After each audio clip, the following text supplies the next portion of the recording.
Balai Bahasa Provinsi Bali mempersembahkan cerita Mentiwas dan Mensugih. Pada suatu masa di Bali, hiduplah seorang perempuan bernama Mentiwas. Ia tinggal bersama suami dan 2 orang anak yang lucu yang suka membantu orang tuanya.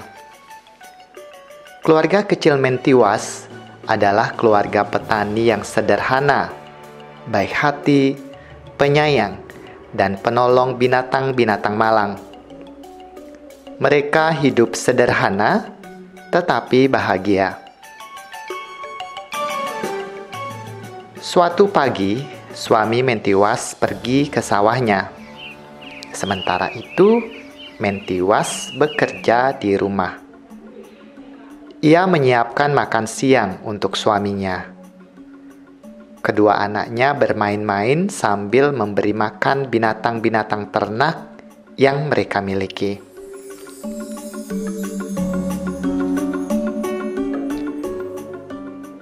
Hari berganti hari, musim berganti musim. Sawah yang biasanya menghijau ketika padi masih muda dan menguning, ketika padi sudah tua, kali ini mati, mengering di semua desa. Musim kemarau kali ini membakar semuanya. Kehidupan para petani kecil pun berubah menyedihkan. Banyak petani kehilangan sawah. Mereka terpaksa menjual sawah mereka. Panen tahun ini gagal. Tidak ada beras, tidak ada sayur dan buah. Selain itu, banyak penduduk desa yang sakit karena wabah. Suami Mentiwas juga sakit terkena wabah. Karena kekurangan makanan dan obat-obatan, suami Mentiwas akhirnya meninggal.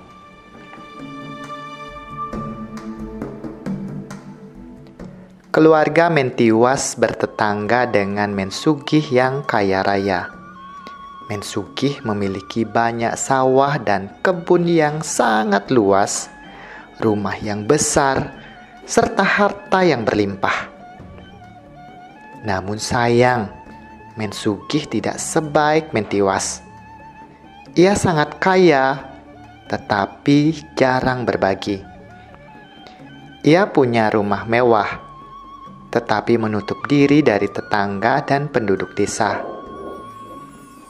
Hanya orang-orang kaya dan teman-teman dekatnya yang bisa masuk ke rumahnya. Pakaian Mensugih bagus-bagus, sedangkan pakaian terbaik milik Mentiwas terlihat sangat buruk di mata Mensugih dan orang-orang kaya lainnya. Mensugih pun menyetujui meminjami Mentiwas beras, tetapi dengan syarat. Hai Mentiwas, sekarang kupinjami kau sebatok beras agar kau dan anak-anakmu tidak kelaparan. Namun, ingat, kau harus memijat tubuhku dan menangkap kutu-kutu di rambutku. Kau juga harus mengembalikan beras yang kau pinjam sebanyak 10 kali lipat. Mentiwas sangat terkejut mendengar persyaratan itu. Namun, mau tidak mau, Mentiwas harus memenuhi persyaratan itu. Baiklah, Mensugih. Aku akan memijat tubuhmu dan menangkap kutu-kutu di rambutmu. Aku juga akan berusaha mengembalikan beras yang kupinjam sebanyak yang kau minta. Setelah kepergian suaminya, kehidupan Mentiwas dan anak-anaknya semakin susah. Mentiwas berusaha bertahan hidup dengan gigih. Ia pergi ke hutan untuk mencari apapun yang bisa dijadikan sebagai bahan makanan. Kadang-kadang ia mendapat buah-buahan atau tanaman yang bisa dimasak untuk sekadar memberi makan kedua anaknya. Ia juga mengumpulkan ranting-ranting kering untuk dijual kepada orang-orang. Ketika terdesak, Kadang-kadang ia membawa kayu bakarnya kepada Mensugih untuk ditukar dengan beras. Ia melakukan semua itu agar anak-anaknya bisa makan dan tidak menangis kelaparan. Ketika terdesak, kadang-kadang ia pun membawa kayu bakarnya kepada Mensugih untuk ditukar dengan beras. Beras itu ditanaknya menjadi nasi agar anak-anaknya tidak menangis kelaparan.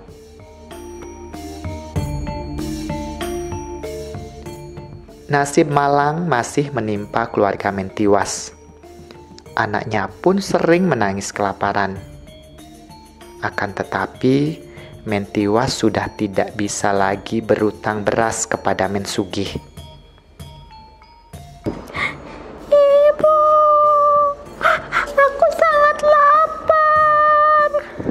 Aku mau makan.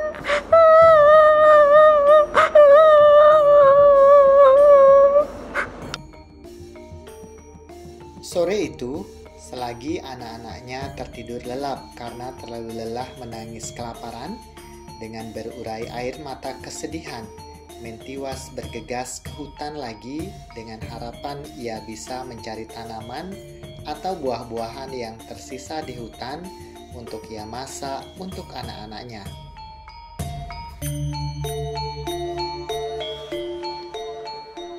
Sesampai di hutan, ia melangkah ke sana kemari. Kemudian ia sangat terkejut ketika melihat sekawanan kijang yang berlarian dikejar oleh para pemburu suruhan Mensugih. Mensugih merencanakan sebuah pesta besar bagi teman-temannya. Ia ingin menyajikan makanan daging kijang. Malang, salah satu kijang itu terpanah dan ia pun mencoba bersembunyi di belakang semak-semak. Para pemburu mencoba mencari-cari kijang itu, tetapi mereka tidak menemukannya.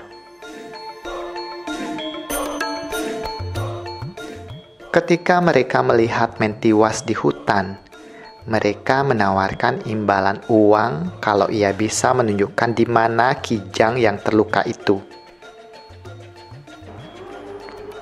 Hai Mentiwas, apakah kau melihat seekor kijang yang terkena panah di sekitar sini? Jika kau bisa menunjukkan keberadaan kijang itu, kami akan memberimu uang sebagai imbalan. Mentiwas, sang penyayang binatang, sama sekali tidak mau menerima tawaran itu, walaupun ia membutuhkan upah yang bisa ditukarnya dengan bahan makanan. Tidak, aku tidak melihat kijang yang kalian maksud. Mungkin kijang itu masih bisa berlari dan dia sudah pergi jauh dari sini. Karena tidak menemukan kijang tersebut, akhirnya para pemburu pergi meninggalkan hutan dengan membawa hewan-hewan buruan lainnya. Mentiwas bergegas menolong kijang yang terluka tersebut. Dengan lembut, dilepaskannya anak panah dari kaki kijang itu. Lalu, ia membalut luka kijang itu dengan selendang miliknya satu-satunya. Kijang tersebut lalu bisa berdiri, dan anehnya kini ia menjadi kuat kembali. Kemudian binatang lain berdatangan ke arah kijang tersebut. Mereka bergembira melihat temannya selamat, dan mereka juga mengucapkan terima kasih kepada Mentiwas. Secara ajaib, kijang tersebut berkata kepada Mentiwas, "Wahai Mentiwas, mengapa engkau datang ke hutan ini dengan berderai air mata? Mengapa engkau bersedih ketika tetanggamu akan berpesta pora?" Mentiwas pun menceritakan peristiwa yang menimpa keluarganya sejak suaminya meninggal dunia. Kini, ia dan kedua anaknya hidup serba kekurangan dan sangat menderita, terutama selama musim kemarau ini. Mendengar itu, si kijang ajaib menyuruh Mentiwas untuk mencabut beberapa bulu di tubuhnya sebagai hadiah ucapan terima kasih kepada Mentiwas yang telah menyelamatkannya. Mentiwas menjawab, "Maafkan aku, wahai Kijang. Aku tidak mau mengambil sesuatu dari makhluk lain. Aku juga tidak mau menyakiti makhluk lain. Aku tidak mau mencabut bulumu yang indah itu." Kijang ajaib berkata, Baiklah, engkau memang berhati mulia, Mentiwas. Dari jauh, aku dan binatang-binatang di hutan ini sering memperhatikanmu. Engkau selalu menyayangi binatang-binatang di sini. Engkau juga selalu menolong sesama manusia. Untuk itu, terimalah beberapa buluku yang jatuh di tanah setelah kukibaskan ekorku. Taruhlah bulu-bulu itu di keranjangmu dan bawalah pulang. Sesampainya di rumah, bukalah keranjang itu. Sekarang pulanglah, kedua anakmu sudah menunggumu. Setibanya di rumah, Mentiwas terkejut karena di rumahnya ada banyak makanan. Anak-anaknya terlihat sedang menikmati makanan-makanan itu. "Nak, dari mana kalian mendapat makanan-makanan ini?" "Ibu, kami sangat senang. Tadi binatang-binatang di hutan datang ke rumah kita. Ada kijang, gajah, burung, monyet, dan binatang lainnya. Mereka membawa banyak makanan untukku dan adik. Mereka juga bisa berbicara. Sangat ajaib, Bu." Masih dalam kondisi terkejut, Mentiwas lalu membuka keranjangnya. Ia semakin terkejut karena melihat bulu-bulu yang diberikan oleh Kijang ajaib sudah berubah menjadi batangan-batangan emas.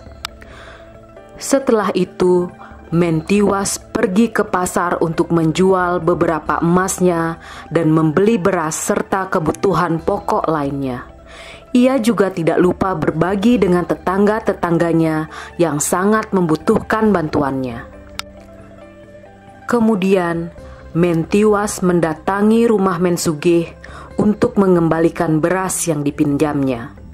Mensugih heran mengapa Mentiwas mampu mengembalikan beras itu beserta bunganya begitu cepat.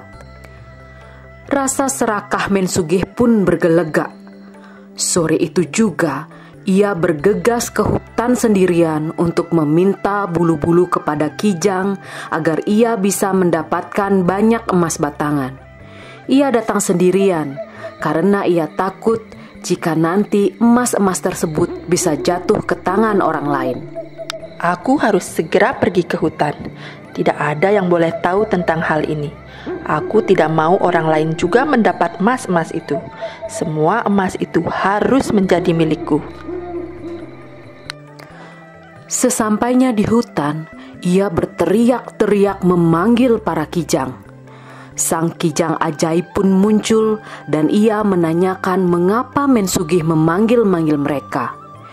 Mensugih pun bercerita bahwa ia hidup miskin dan menderita. Ia sangat membutuhkan bulu-bulu Kijang ajaib untuk dijual agar ia bisa mendapatkan uang untuk membeli beras. Wahai Kijang ajaib, kasihanilah aku. Hidupku sangat menderita. Aku sudah tidak punya apa-apa lagi. Sudah beberapa hari ini aku tidak makan sesuap nasi pun. Berikanlah aku bulu-bulu ajaibmu agar bisa kujual sehingga aku bisa membeli beras.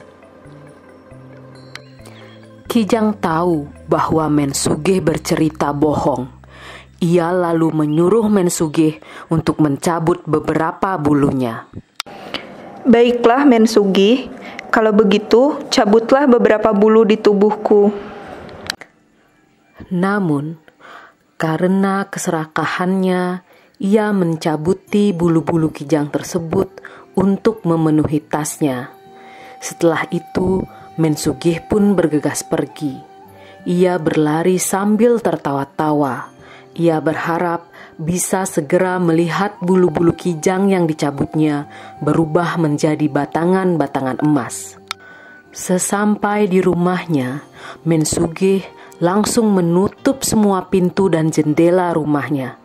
Ia tidak sabar membuka tasnya. Namun, bagaikan disambar petir, Mensugih sangat terkejut. Dari tasnya bermunculan ular-ular yang mengerikan.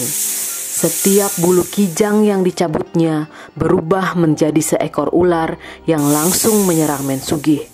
Mensugih berlarian, berteriak, dan meminta tolong. Tolong, tolong, tolong, ampuni aku kijang ajaib. Aku menyesal sudah menjadi orang kikir dan serakah. Sejak saat itu, tidak pernah lagi terdengar kabar tentang Mensugih. Orang-orang mulai melupakannya. Namun, berbeda dengan Mentiwas. Sampai saat ini, orang-orang selalu ingat tentang cerita Mentiwas yang baik hati dan penyayang binatang.